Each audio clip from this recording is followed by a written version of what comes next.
وَلَقَدْ يَسَّرْنَا الْقُرْآنَ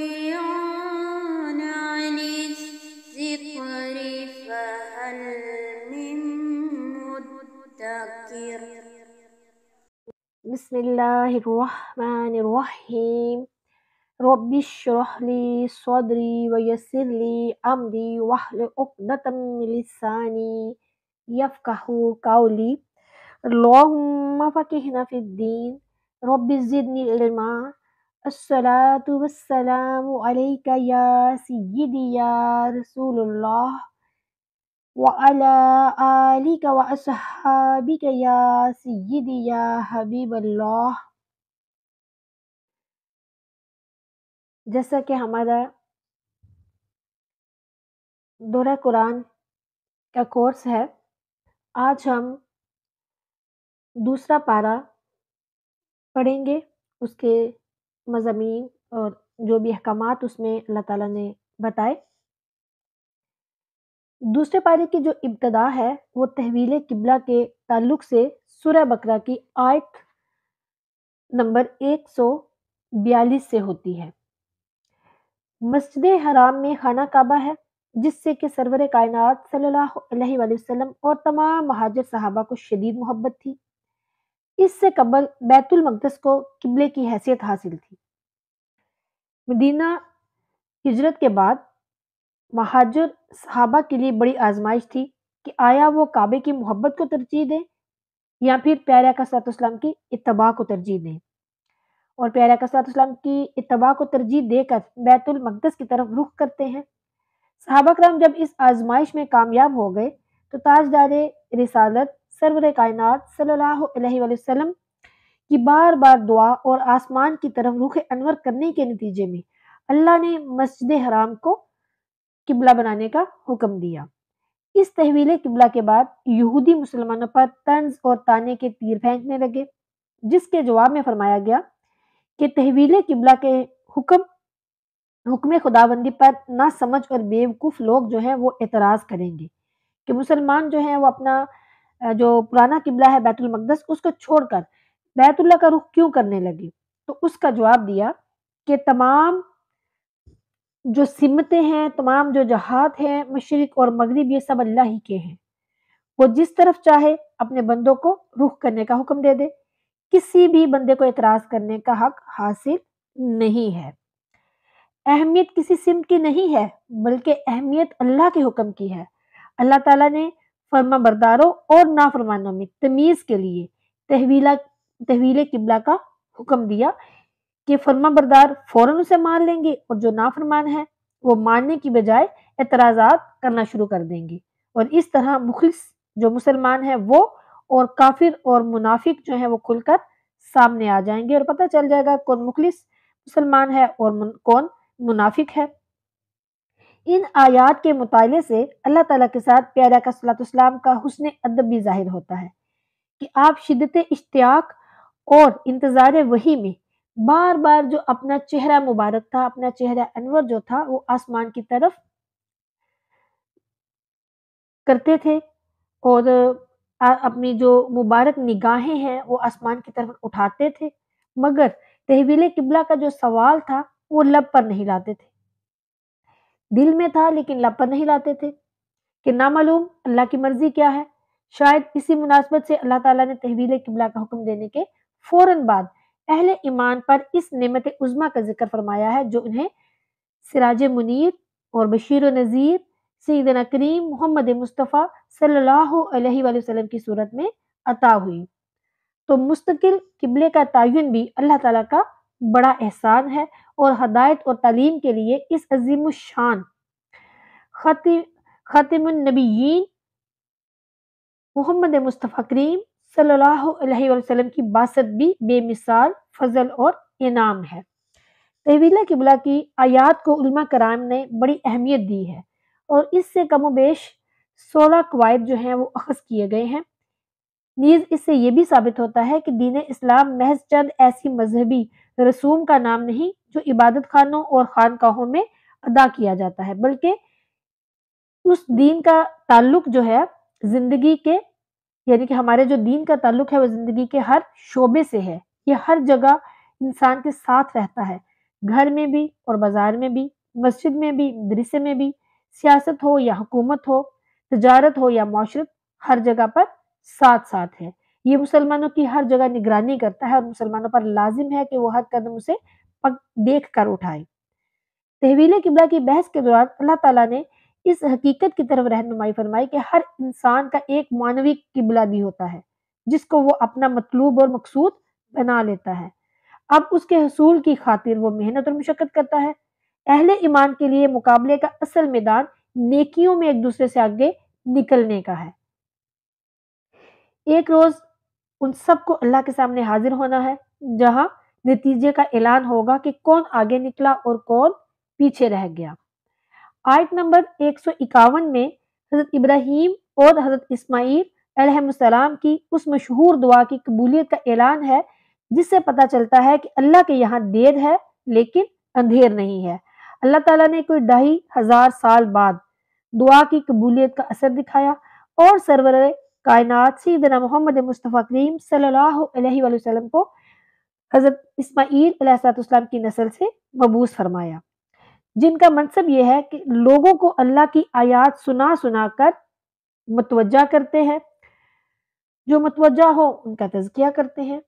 سبحان اللہ، یعنی ان کے دل سے دنیا کی محبت نکال کر اللہ کی محبت اور آخرت کی فکر داخل کرتے ہیں، انہیں اللہ کے احکامات سکھاتے ہیں، حکمت اور دانائی کی تعلیم دیتے ہیں اور انہیں وہ کچھ سکھاتے ہیں جو وہ پہلے نہیں جانتے تھے۔ یہ تھا دراصل معلم انسانیت سیدنا مصطفیٰ کریم صلی اللہ علیہ وسلم کا وہ اساسی طریقہ کار جس کے ذریعے پیارے آقا صلی اللہ علیہ وسلم نے ایسی انسانیت سازی فرمائی اور وہ افرادی قوت فراہم کی کہ جس نے مال و جان کی بازیاں لگا کر اقامت دین کی جملہ راہوں کو ہموار کر دیا۔ پچھلی امتوں کو اللہ سبحانہ تعالیٰ نے فقط اپنی نعمتوں کے یاد کرنے کا حکم دیا اور وعدہ یہ فرمایا کہ اگر تم میری نعمتوں کا شکریہ ادا کرتے رہو گے تو میں اس کو اور زیادہ کرتا رہوں گا، مگر امت محمدی جو ہے یعنی پیارے آقا صلی اللہ علیہ وسلم کی جو امت ہے اس پر پروردگار عالم کا کیسا بے پایاں فضل و کرم ہے کہ وہ فرماتا ہے کہ اگر تم میرا ذکر کرو گے تو میں تمہارا ذکر کروں گا۔ سبحان اللہ، گویا ذکر الہی مومن کی زندگی میں بڑا بیش قیمت وظیفہ ہے۔ حضرت ابو ماجد علیہ رحمہ فرماتے ہیں کہ میں صوفیہ سے بہت محبت رکھتا تھا اور میرے دل میں ان کے لیے بہت عقیدت اور احترام تھا۔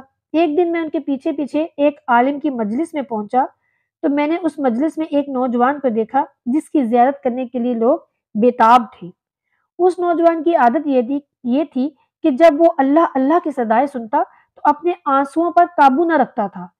عین عالم شباب میں اسے اس طرح روتے تڑپتے دیکھ کر مجھے ازحد تعجب ہوا۔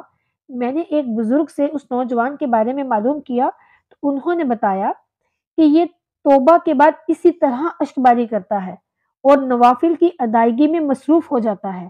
اس کا دل بہت ہی نرم و گداز ہے، محبت الہی کی کوئی بات سننے کے بعد وہ رفتہ و بے خود ہو جاتا ہے۔ اسی اثنا میں کسی قاری نے یہ آیت تلاوت کی، فَاذْكُرُونِي أَذْكُرْكُمْ، تو تم میری یاد کرو میں تمہارا چرچا کروں گا۔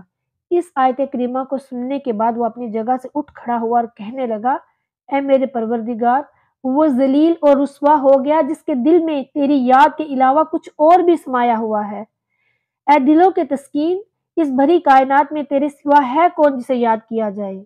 سبحان اللہ، اللہ تعالیٰ ہمیں بھی اپنی یاد عطا فرمائے، آمین۔ جی تو سورہ بقرہ کی آیت نمبر 153 سے لے کر آیت نمبر 157 میں اہل ایمان سے خطاب کی ابتدا ہوتی ہے اور انہیں بتایا جا رہا ہے کہ ہجرت مدینہ کے بعد اب امتحان اور آزمائش کی نئی صورتیں سامنے آئیں گی۔ اب تم پر جنگی فرائض عائد کیے جائیں گے اور جو لوگ اللہ کی راہ میں جہاد کرتے ہوئے مارے جائیں گے وہ مردہ نہیں ہے بلکہ ایسی شاندار زندگی پا لیتے ہیں جس کا شعور اس دنیا میں ممکن نہیں۔ دین پر عمل صرف عبادات تک محدود نہیں بلکہ اس کی تبلیغ اور غلبہ اسلام کی جد و جہد بھی کرنی ہوگی۔ اس جدوجہد کے دوران آزمائشیں جو ہیں وہ آ کر رہیں گی اور مال اور جان کی قربانیاں بھی پیش کرنی پڑیں گی۔ تو خوشخبری ہے ان خوش نصیبوں کے لیے جو ہر طرح کی آزمائشوں کا دیوانہ وار مقابلہ کرتے ہیں۔ ایسے ہی لوگوں پر دراصل اللہ کی عنایات اور نوازشات ہیں اور یہی لوگ ہدایت یافتہ ہیں۔ پھر اس کے بعد بتایا گیا کہ حج اور عمرہ کے موقع پر کیے جانے والے اعمال خصوصاً صفا اور مروہ کی صحیح اسلامی شعائر ہے۔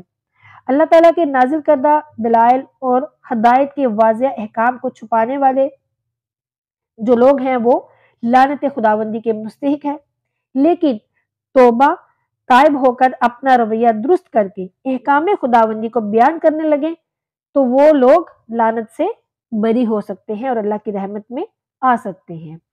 پھر معبود حقیقی ایک ہی ہے، اس کے علاوہ کوئی بھی عبادت کے لائق نہیں ہے۔ اس کی رحمت تمام مخلوقات کے لیے عام ہے اور اہل ایمان کے لیے اس کی رحمت تام ہے۔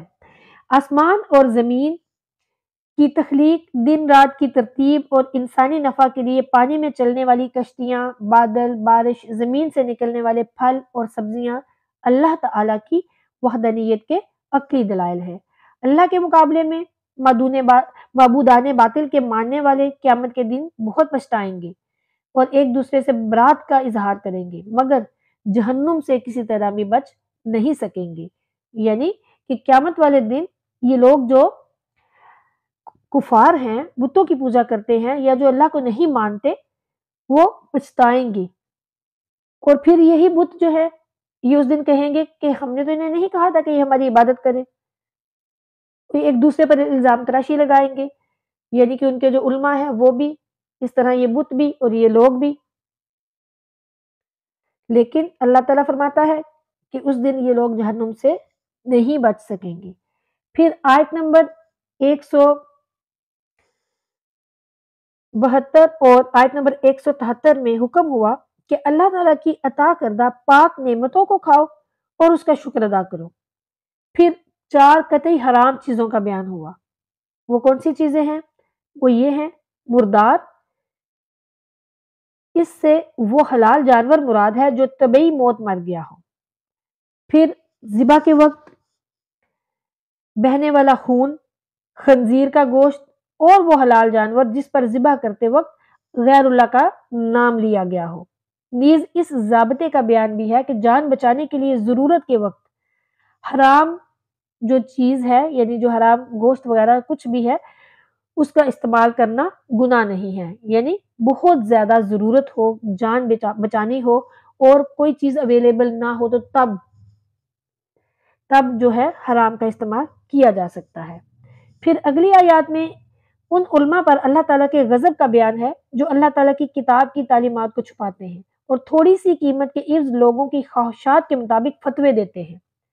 ایسے لوگ فتویٰ فروشی کے ذریعے اپنے پیٹ میں آگ بھر رہے ہیں۔ روز قیامت اللہ تعالیٰ نہ تو ان سے کلام فرمائے گا اور نہ ہی ان کے گناہوں کی سزا دے کر انہیں جہنم سے نکالے گا۔ یہ وہ بد نصیب ہیں جنہوں نے ہدایت کے بدلے گمراہی کو خرید لیا اور بخشش کے بدلے عذاب کو پسند کر لیا۔ پھر اس کے بعد نیکی اور اس کی مختلف اقسام کی فہرست بیان کی گئی ہے۔ نیکی دراصل ایمانی بنیادوں پر سر انجام پانے والے اعمال ہیں۔ عزیز و اقارب، یتیم اور مساکین کے ساتھ مالی تعاون، نماز اور زکوٰۃ کا اہتمام، ایفائے عہد، مشکلات میں حق پر صبر و ثبات قدمی کا مظاہرہ، سچائی کا التزام، یہ سب کرنے والے جو لوگ ہیں، یعنی یہ ساری جو تعلیمات ہیں ان پر عمل کرنے والے جو لوگ ہیں وہی متقین ہیں۔ پھر اس کے بعد قصاص اور دیت کے قانون کو بیان کر کے بلا امتیاز اس پر عمل درآمد کی تلقین کی گئی ہے۔ قصاص جو ہے وہ حیات انسانی کے تحفظ کا ضامن ہے۔ وصیت کی پھر تلقین کرتے ہوئے کسی پر ظلم اور ناانصافی نہ کرنے کی ہدایت کی گئی ہے۔ لیکن سورہ نساء میں وراثت کے احکام آنے کے بعد یہ والی جو وصیت کا حکم تھا اس کو منسوخ کر دیا گیا تھا۔ پھر اس کے بعد ہر عاقل بالغ مسلمان پر روزے فرض ہیں، اس کا بیان کیا گیا ہے۔ روزے اگر واقعی تمام آداب کا لحاظ رکھتے ہوئے رکھے جائیں تو انسان میں تقوی پیدا کرنے کے ساتھ انسانی احساسات کو بھی بیدار کر دیتے ہیں۔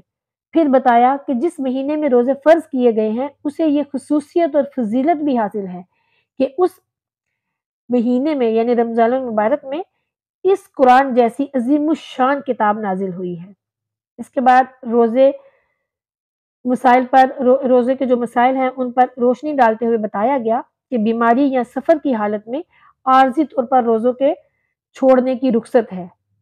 پھر اس کے بعد یعنی کہ اگر آپ سفر کی حالت میں ہیں تو عارضی طور پر آپ روزے چھوڑ دیں، اور اس کے بعد پھر جب آپ نارمل حالت پہ آ جائیں تو پھر ان کی قضا دے دیں۔ پھر اس امر کا بھی بیان ہے کہ جو شخص انتہائی ضعیف العمری یا شدید بیماری کی وجہ سے روزہ رکھنے کی طاقت نہ رکھتا ہو تو اسے فی روزہ ایک مسکین کا 2 وقت کا کھانا بطور فدیہ دینا ہوگا۔ پھر اس کے بعد رمضان کی راتوں میں کھانے پینے اور بیویوں سے ملنے کی اجازت ہے، نیز اعتکاف کے عمل کا تذکرہ ہے، روزے کے ابتدائی اور انتہائی وقت کا بیان ہے، پھر دوسروں کا مال ناجائز طور پر کھانے اور لوگوں کو ناجائز مقدمات میں الجھانے سے باز رہنے کی تلقین کی گئی ہے۔ پھر اس کے بعد قمری مہینے کے مختلف ایام میں چاند کے چھوٹا بڑا ہونے کی حکمتیں بھی بتائی گئی ہیں کہ اوقات کے انضباط اور حج وغیرہ کی تاریخوں کے تعین کے لیے ایسا کیا جاتا ہے۔ پھر دنیا سے برائی ختم کرنے کے لیے قتال فی سبیل اللہ اور اس کے احکام کا تذکرہ کیا گیا ہے۔ پورے مکی دور میں مسلمانوں کو کفار کے ظلم کے مقابلے میں لڑنے کا نہیں بلکہ صبر اور یعنی ہر تشدد کے جواب میں ہاتھ نہ اٹھانے کا حکم تھا۔ اب یہاں پر اجازت دی گئی ہے کہ اینٹ کا جواب پتھر سے دو، حدود حرم کو مشرکین کی نجاست سے پاک ہونے اور اللہ کا دین غالب ہونے تک جنگ جاری رکھو، دنیا میں جان اور مال کا جہاد ہی تمہاری سلامتی اور بقا کا ضامن ہے۔ پھر اس کے بعد بتایا گیا کہ جہاد کا مقصد اعلان کلمت اللہ ہے، چونکہ حق اور باطل اور خیر اور شر کے درمیان ٹکراؤ ازل سے ہے اور اب تک رہے گا، اس لیے جہاد بھی ہمیشہ سے ہے اور ہمیشہ رہے گا۔ مسلمانوں پر لازم ہے کہ وہ جہاد کے لیے ہمیشہ کوششیں کرتے رہیں اور دشمن کے سامنے کمزوری جو ہے وہ بالکل ظاہر نہ کریں۔ پھر آیت نمبر 196 سے حج اور عمرے کے احکام بیان ہوئے۔ اسلام کے ارکان میں سے ایک اہم رکن حج ہے۔ اللہ تعالیٰ چاہتا ہے کہ پوری دنیا سے مسلمان سال میں ایک بار مساوات کا عملی مظاہرہ کرتے ہوئے حرام میں جمع ہوں اور وہاں اس کے بتائے ہوئے مخصوص طریقے کے مطابق حج کے مناسک اور اعمال ادا کریں۔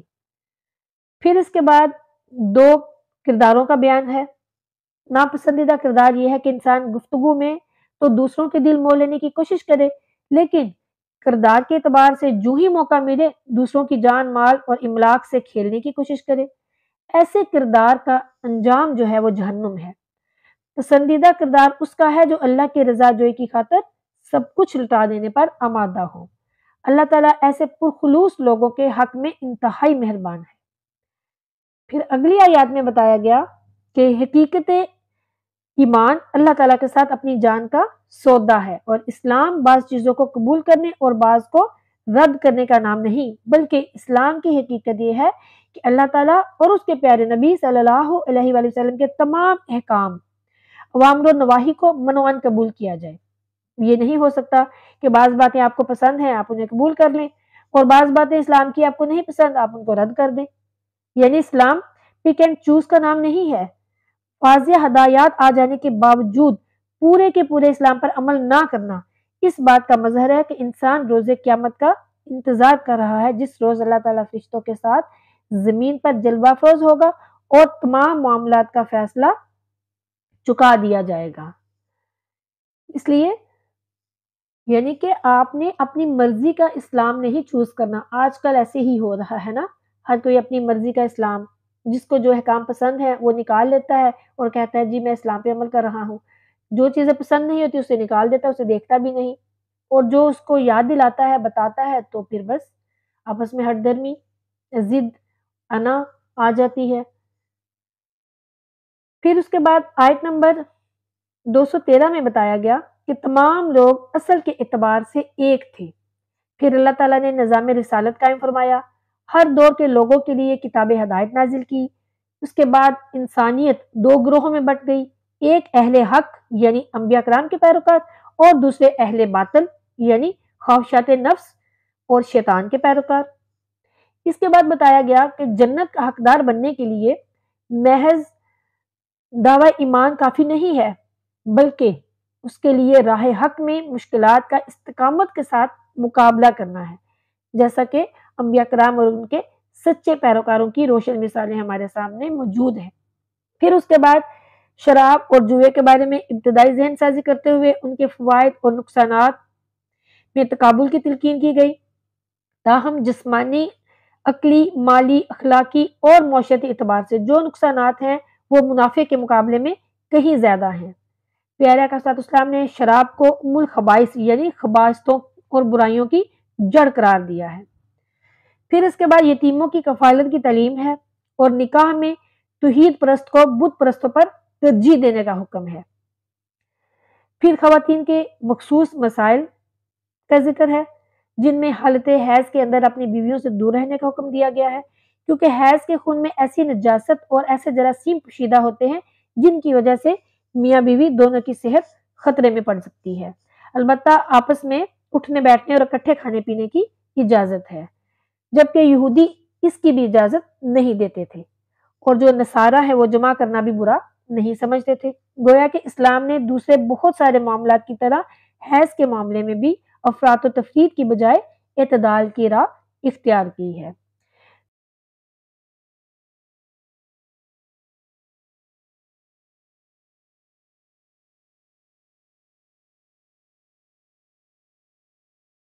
آگے ہے ایلا کا بیان۔ ایلا کیا ہے؟ ایلا کا مطلب ہے کہ خاوند اپنی بیوی سے قطع تعلق کرنے کی قسم کھائے اور یوں کہے کہ میں 4 مہینے تک تمہارے قریب نہیں آؤں گا۔ پھر اس کے بعد بچوں کو دودھ پلانے کی مدت 2 سال مقرر کی گئی اور زچہ بچہ کی کفالت جو ہے وہ شوہر کے ذمہ رکھی گئی۔ شوہر کے انتقال کی صورت میں عورت کو 4 ماہ 10 روز عدت گزارنے کا حکم دیا گیا۔ پھر عدت کے ایام میں نکاح یا منگنی کے موضوع پر گفتگو کی ممانعت کی گئی۔ پھر سورہ البقرہ میں دیکھیے کہ جتنی تفصیل کے ساتھ طلاق، عدت اور رضاعت کے مسائل بیان کیے گئے ہیں، اتنی تفصیل کے ساتھ قرآن پاک میں دوسری کسی صورت میں بیان نہیں کیے گئے۔ اس سلسلے میں یہ جان لینا ضروری ہے کہ اللہ کی نظر میں طلاق کے قابل نفرت ہونے کے باوجود مخصوص حالات اور مجبوریوں کی بنا پر طلاق کی اجازت دی گئی ہے، کیونکہ بعض اوقات میاں بیوی میں سے کوئی ایک ایسا ہوتا ہے جو اپنی بد اخلاقی، بد کرداری اور باغیانہ رویے کی وجہ سے گھر کو جہنم بنا دیتا ہے، جہاں سکون نام کی کوئی چیز نہیں ہوتی، تو پھر ایسی صورت میں طلاق کے سوا کوئی اور چارہ کار نہیں ہوتا۔ تو اس صورت میں سورہ البقرہ میں تفصیل کے ساتھ جو ایلا ہے اس کا بھی بیان ہے، طلاق کا بھی بیان ہے، عدت کا بھی بیان ہے، رضاعت کا بھی بیان کیا گیا ہے۔ پھر آگے جو آیت ہے اس میں یہ حکم بیان ہوا، یعنی آیت نمبر 229 میں، کہ 2 صریح طلاقیں خواہ الگ الگ دی جائیں یا ایک ساتھ دی جائیں، ان کو دینے کے بعد بھی شوہر کو یک طرفہ طور پر رجوع کا حق حاصل ہوتا ہے، اور اگر تیسری طلاق دے دی تو بیوی اس پر حرام ہو جائے گی، یعنی اب براہ راست یا عقد ثانی کے ذریعے رجوع کی گنجائش نہیں ہے، سوائے اس کے کہ وہ عورت عدت گزرنے کے بعد اپنی مرضی سے کسی اور شخص سے نکاح کرے اور وہ شخص اپنی مرضی سے اسے طلاق دے، تو صرف اس صورت میں وہ سابق جو شوہر تھا اس سے نکاح کر سکتی ہے۔ اس میں خلا کا بھی بیان ہے کہ اگر زوجین کو یہ خدشہ ہو کہ اللہ کی حدود میں رہتے ہوئے ان کے لیے ازدواجی تعلق قائم رکھنا نہایت دشوار ہے اور عورت آزادی چاہتی ہے، تو اپنے مہر سے دستبردار ہو کر یا مالی بدل کے ذریعے شوہر کی رضامندی سے خلا لے سکتی ہے، اور خلا 1 طلاق بائن کے حکم میں ہے۔